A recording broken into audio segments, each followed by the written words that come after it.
Okay, well let's get started.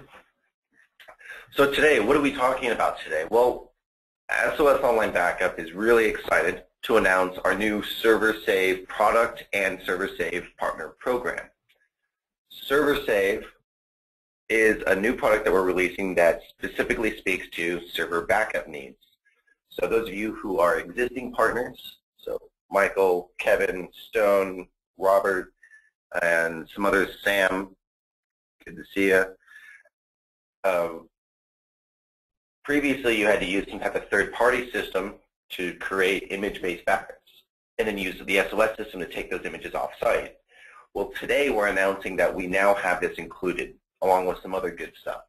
So first, we're going to be going through a basic run-through of SOS, the history of SOS, where we've come from, where we've been, where we're going. Then we're going to go into ServerSave. What is ServerSave specifically? What does it mean to you as a partner and the new partner program? And then what does this mean to your customers, and how is this going to really help them out?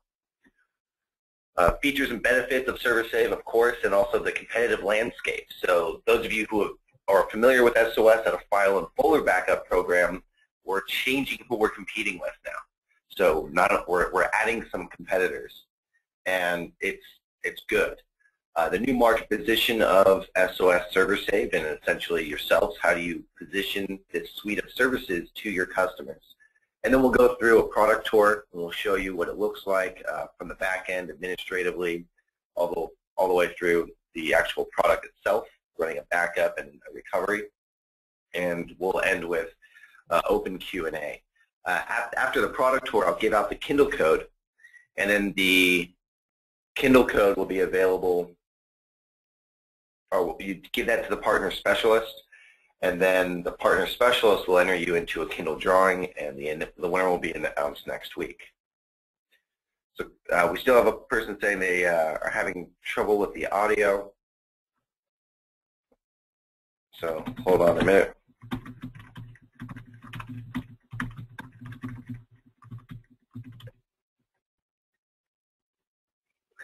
Mike asks, the Kindle Fire? Sorry, not the Kindle Fire, just the regular Kindle.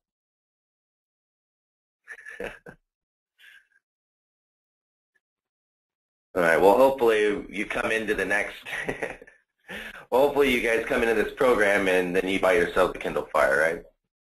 Not whopping $200. Okay. So sorry to those of you who are having some audio issues. We'll make sure that we can get through it, but let's go ahead and get started. So SOS, where have we come from and where have we go? Well, SOS was founded in 2001 in Melbourne, Australia, and we had rather humble beginnings. Just a file and folder program, and the customer base at the very beginning were just really specific businesses. As most startups, as most technology startups, we were founded in a dorm room. So the beginnings up until 2005, 2006 were rather humble. Wasn't really a huge launch to market. It wasn't until 2005, 2006 that it really got picked up and turned into a formal, properly run organization. And that's when we launched our international operation into the United States specifically. So 2006, we opened up our operation primarily dealing with large retail partners, companies like Webroot and Bitdefender, and we had some direct sales on a website, and then we had a affiliate program. Through 2007, we opened up our LA office. Or 2006, 2007, we opened up our LA sales office, which is where we're now headquartered. The change came when we launched this partner program. So what we were looking at was this very strategic relationship with our OEM partners, but they were so development heavy that we couldn't really scale it to the mid-market. So it was really just large retailers or light affiliate programs, so we didn't really know too much about the partners and didn't have a lot of hand holding and getting to market, understanding what you need, the business requirements, all that. So in 2008, we went to work planning out our our white label wholesale program that we have today. In mid-2009, we launched. And the growth was so rapid immediately from its inception that within the year, we had already relocated our headquarters from Melbourne, Australia to here in Los Angeles, California. And we more than tripled our partner membership inside of that year. And with the addition of ServerSave, we've already 5x'd our partner sign up. So it's really been a good program to have what we have now. ServerSave changes the program dramatically because it changes what our offering does. What we were doing before was a file and folder backup program, so flat file systems. It wasn't for creating images, wasn't for packaging databases. So if you had non-flat information, you had to get some type of third party to put it together for us, and then we would take that backup off-site. Now that doesn't change the strategy in backup at all. It just means that you had an additional vendor to have to work with. Well, now we're coming out of the file and folder only stage, and we're adding this capability, which we'll go into in more detail. But more specifically, and what's really exciting is the market itself when it comes to cloud backup services. Over the last 3 to 4 years, we've had a 33% growth year over year. Big market, really healthy growth rate. Everyone loves that. But that was really geared towards the early adopters, primarily consumers and micro businesses. So innovators, of course, just to define these terms, those are the people who are camping outside of Apple to get the latest iPhone 4S, or buying new hardware, or getting the latest software, even if it's not market proven or market ready, just to have the latest and greatest. Those of you who volunteer for all the beta tests you possibly can, etc. In 2007, we really started to see an uptake in the early adopters. So those people who have low risks to move to these things. Also because infrastructure became available to people. So prior to 2007, 2006, internet access wasn't as widely available to places, the further away you get from a major city. So now that's changed. It's not really an issue anymore. Now the infrastructure is there. So the early adopters are those who really have low costs of moving to a new service. So consumers, micro businesses, those who didn't have to cancel any pre-existing relationship, didn't have to wait for some other system to expire, or just went through a big system uptake. Those who have a low risk of moving, so no cost, maybe they have a small data set, whatever the case may be.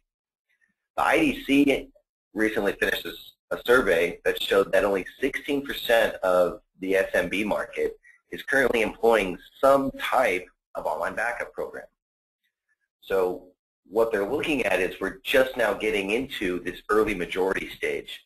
So the number of SMBs who are now comfortable with the security levels, they're familiar with cloud-based backup, and they know they need to move to it, is growing dramatically.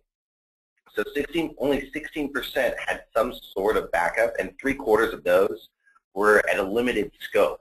So what they did implement in cloud backup services was still just a level 2 type evaluation, meaning they're going to be looking for a larger implementation of cloud backup services in the next year. The remainder of those who didn't have something currently in place at any scope said that they were currently or about to begin evaluating and planned on moving to a cloud-based backup strategy or strategies in the next 2 or 3 years. So we're looking at a huge growth because we're really on the precipice of a market opening up to us. SMBs are typically slow moving to new technology because they have greater risk in that they have less flexibility to move to something that hasn't been market proven. So now that we have the early adopters who have really kicked these services around, we're now seeing the early majority come into play because the infrastructure is available, the price is right, the functionality is right, and the security is proven. So what the IDC has been marking as a 3 to 5x growth over the next few years has been discussed as really low end and really limited in what they're looking at in terms of the growth of this market. So, of course, we're looking at a market where the number of SMBs adopting these types of services is going to grow. Terrific. Everyone kind of knew that was happening. One of the other things that we're looking at is the scope of implementation of these types of services is going to grow per business. So that means an exponential growth on top of just adoption rates. So adoption and then implementation scope. So now we're looking at an average business, instead of spending, just for numbers' sake, $10 per month per user for cloud backup services, maybe now it's going to be closer to $50 per month per user. And that's just for example figures, but that's what we're looking at. A typical scope that we see during an evaluation period would be for a single workstation, single user, maybe one file server, and the next step would be getting it on all the business's workstations, all the business's servers. So we're really looking at dramatic growth even within those SMBs who have already adopted some sort of online backup. Good question about HIPAA. What about it? Well, we are HIPAA compliant. We specialize in security and in high security needs clients. So that's been one of the biggest reasons why SOS has been continually boasted as the best in backup, is because we don't sacrifice security for usability. So it's still a very simple service and still very secure. Whereas a lot of the services out there, you can't have that. They didn't develop it to have it both ways. Right, and Michael brings up a good point. Doctors now under the CCHIT certification are mandated by law that they have to have an offsite backup. And that's for healthcare companies or doctors' offices that are operating with a 60% revenue source from healthcare. So you have a legal mandate, and it's actually defined. If you go to cchit.org, that's the website you want to pay attention to if you're paying attention to the medical industry. And by 2014, if they don't satisfy CCHIT regulations, they're going to be fined. So everyone needs to be CCHIT certified. That certification requires offsite backup, or they have to spend more money. So it's just money waiting to be made. So go out there to your doctor's offices. We're in the height of cold and flu season, so when you're there, go for it. Again, the website is cchit.org, and we can go into that at the end a little bit. So back to what we're looking at. So the growth that we're looking at is 3 to 5x if you're just talking about the service itself, so the cost of the backup service.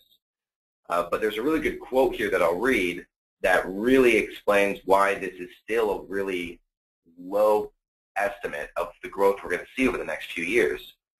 So the quote is, "The data speaks to an untapped opportunity for offerings beyond data backup and recovery, such as continuity services." And it keeps going on.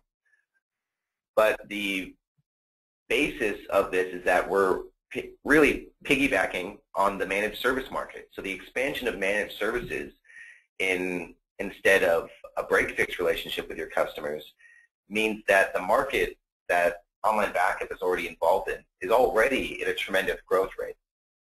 So it's just so new that there aren't good figures behind it, and we'll have to wait for another year before surveys can complete and see how this has changed. Most of you and most of our partners are currently in the swing from purely break-fix to a mix of managed service offerings and break-fix, with the eventual end goal of being just a managed service shop. Managed services meaning you have regular recurring billing cycles with your customers for a package of services that you define, rather than you just making money and billing the customer for hours worked. A couple of requests to go a little bit through the HIPAA website and the CCHIT certification stuff. We can bring that up in a little bit, but we don't want to focus on what